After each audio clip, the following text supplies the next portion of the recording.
Hey y'all, welcome back, and if you're new here, welcome. My name's Stephanie. I want to take a second to thank each and every one of y'all that watch my videos, like my videos, and subscribe to my channel. Y'all really do mean the world to me, and I really do appreciate it. If you haven't subscribed yet, I would love it if you would click that subscribe button and stick around. I have a bunch of fun projects on the way. Today, I want to show you how I made this Patriotic Farmhouse windmill out of things that I found at the Dollar Tree. To make the blades for the windmill, I used this template that was 9 inches long, 3 9/16 inch wide at the top, and 1 3/4 inch wide on the bottom, 3 packs of the cookie sheets from Dollar Tree, they come 2 to a pack, a black marker, and 10 snips. First, I used the template and the marker to trace out 12 blades.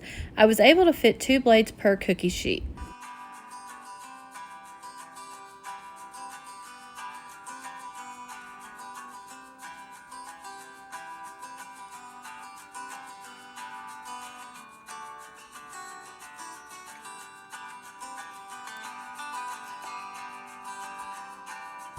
Now that all 12 blades are traced onto the cookie sheets, I very carefully used 10 snips and cut them out one at a time. Please be careful while doing this part of the project because the cookie sheets can be very sharp.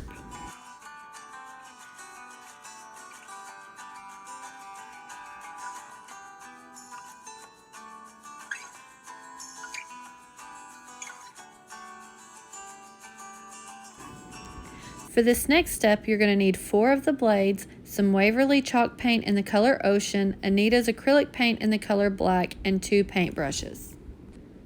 Since I want the windmill to look old, weathered, and rustic, I'm going to paint these 4 blades all the same. I start with a nice coat of the Ocean chalk paint, and while it's still wet, I use a smaller, more coarse brush to add a little bit of the black paint. Then I turn around and add a little more Ocean on top to blend all the colors together. I repeat these steps about, 3 times until I got the desired color, then set them aside to dry. I did go ahead and after they dried, turn them over and did the same thing to the back side.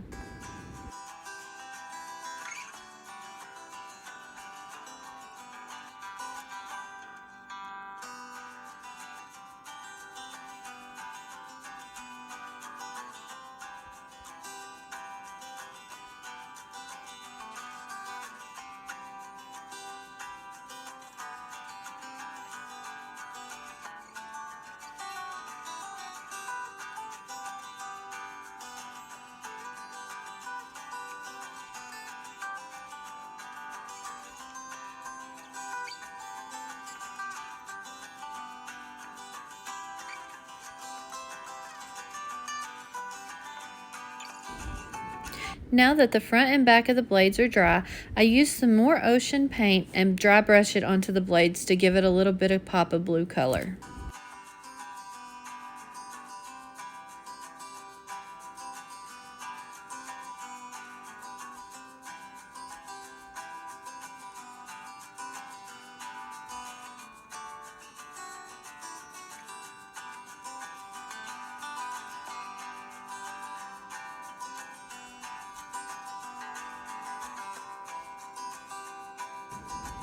For these next 4 blades, I'm using Waverly chalk paint in the color Crimson, Anita's acrylic paint in the color Black, and the same 2 paint brushes that I'd washed out.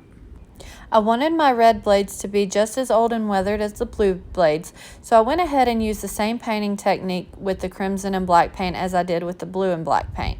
I did this to both the front and back of the blades and set them aside to dry.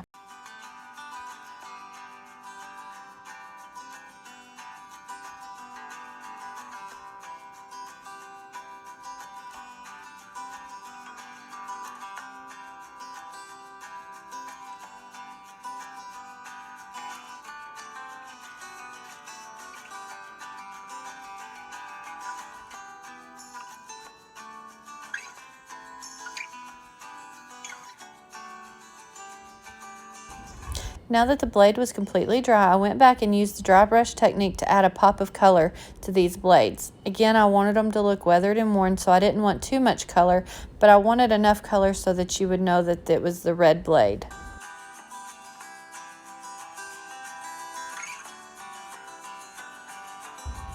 For the last 4 blades, I'm going to be using Waverly chalk paint in the color Ivory, Anita's acrylic paint in the color Black, and the same 2 paint brushes that I've been using on the other blades. Again, I'm using the same painting techniques on these 4 blades as I did the other 8. I'm going to put down a good coat of the Ivory paint, followed by a little bit of the Black paint, and then blending it out with the Ivory paint. I did end up only doing 2 coats of each of these paints because I didn't want it to turn out too gray.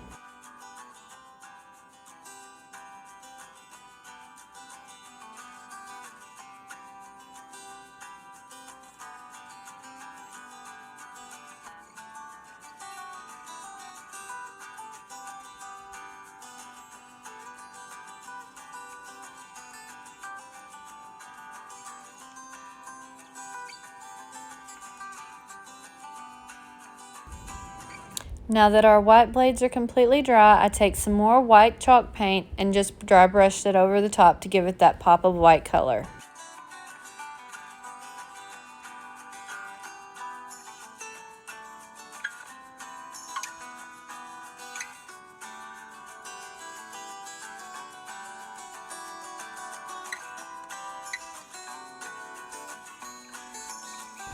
Now to keep the paint from scratching off the blades once they're good and dry, I'm going to take them outside and give them 4 good coats of the Mod Podge Matte Clear Acrylic Sealer. I don't know if you've ever used this before, but I absolutely love it. The paint was chipping off these blades something terrible before I gave it a few good coats front and back. And once they've been coated, I haven't had a bit of paint chip off. So I would definitely recommend it. For the stars for the Patriotic Windmill, I'm going to be using 24 of the smaller stars from this package of stars from Hobby Lobby, Anita's acrylic paint in the color Black, Waverly chalk paint in the color Ivory, and 2 paintbrushes. So, I'm sure y'all guessed it, I'm going to be using the same painting technique on these stars as I did the blades. I'm only going to do 1 coat of the Ivory paint with a little bit of the Black paint and the Ivory paint on top to blend it out, and then set it aside to dry. Now that the star's dry, I'm going to take the Ivory chalk paint and dry brush the top just to give it a little bit of color. Now, I only painted the front of these stars because they're going to be hot glued onto our blades and you're never going to see the back. Now for the center star, I'm going to be using one of these Star Garden stakes from Dollar Tree, Waverly chalk paint in the color Ivory, and Anita's acrylic paint in the color Black, as well as 2 paintbrushes. I start by removing the stake from the star and giving it 1 good coat of the Ivory chalk paint and allowing it to completely dry.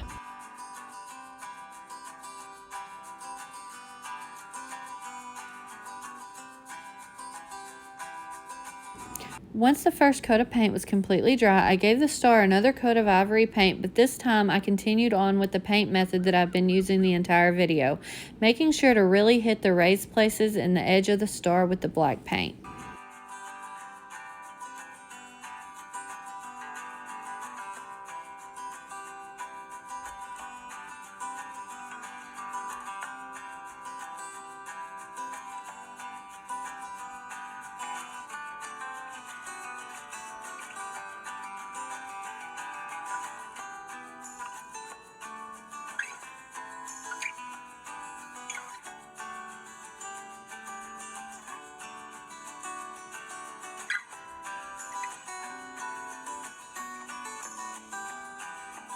Once I was happy with the way the star looked, I took it outside and gave it a couple of coats of this Mod Podge Matte Clear Acrylic Sealer.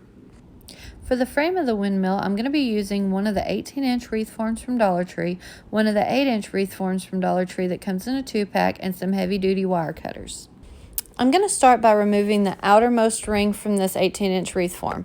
Okay, I'm not going to remove it. I'm going to have my wonderful husband, who I called in from his project outside that he's been working on, so that's why his hands are so dirty, so you'll have to forgive that. But I want to tell him thank you very much for being a good sport and coming in and helping me cut out these wreath forms. I'm having a really nasty flare-up in my tendonitis, and I just could not cut them out myself. This is the only part of this wreath form that we're going to use is the outer layer. Next, we're going to take one of the 8-inch wreath forms out of the 2-pack and cut out the innermost layer, and that's the part that we're going to use out of this wreath form. Now that I have the 2 rings cut out, I'm going to use some of this Rust-Oleum Flat Burnished Amber spray paint and take it outside and give it 2 good coats. Now it's time for the funnest part of the project. We're going to put everything together and make our windmill. I'm going to start by taking the 12 blades and the smallest ring that we cut and some JB Weld plastic bonder. Now this will work on the metal, and I'm not going to use a lot of it, but I'm going to use it to hold the metal to metal. First, I'm going to start out by laying out the blades how I think that I want them, so that I'll get an idea about how I want the spacing to be.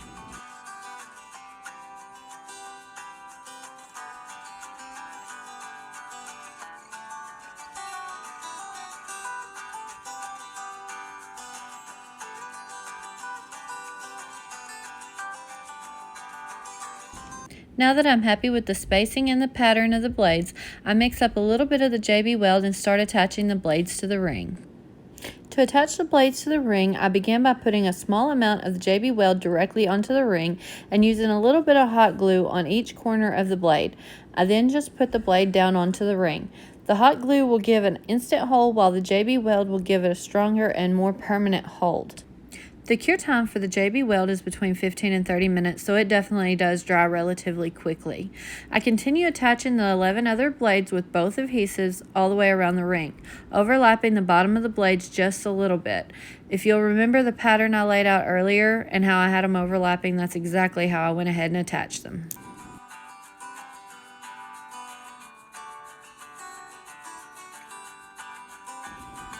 Once all the blades were attached and the JB Weld had time to cure, I placed them into the center of the larger ring, and then tried to get the smaller ring as close to the center as I could. I didn't measure or anything, I just eyeballed the placement.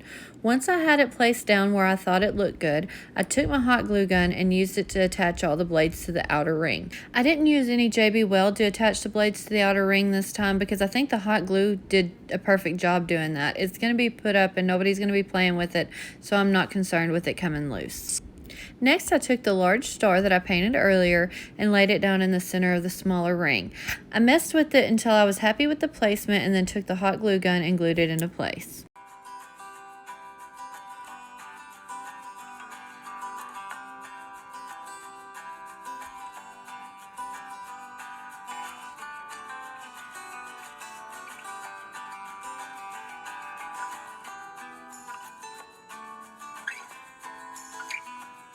I wanted each of the blue blades to have 6 of the smaller stars, so I laid the stars out on each of the blades, and when I got them where I wanted them and I was happy with the look, I took the hot glue gun and hot glued them into place.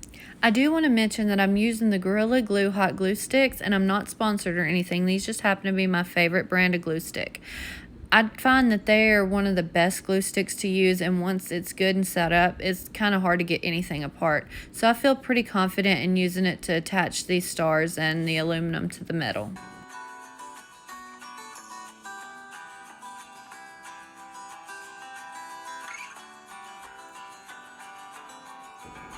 Now I'm going to be using some of these decorative tacks from Hobby Lobby to finish up the decorative detail on my windmill.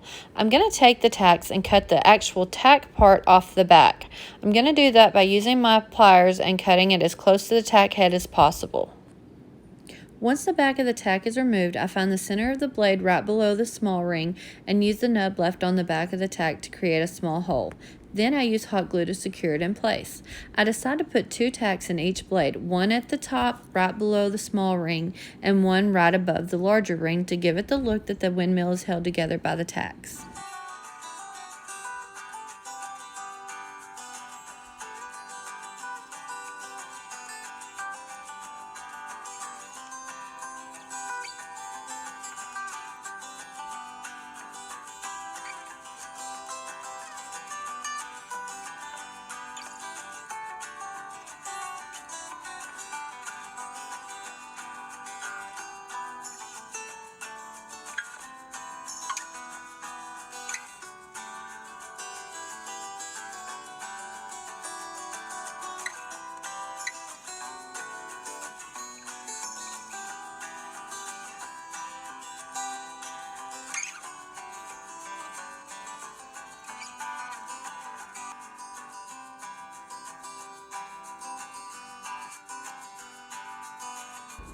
Here's how the windmill turned out. I am absolutely thrilled with the way this turned out. I'm in love with it.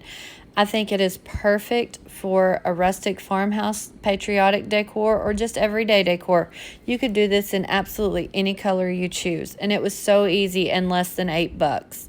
If you like this video and want to see more like it, please give me a thumbs up, and please don't forget to hit that subscribe button and become part of my family. I absolutely love to have you guys here, and it means the world to me. I'll see y'all next time.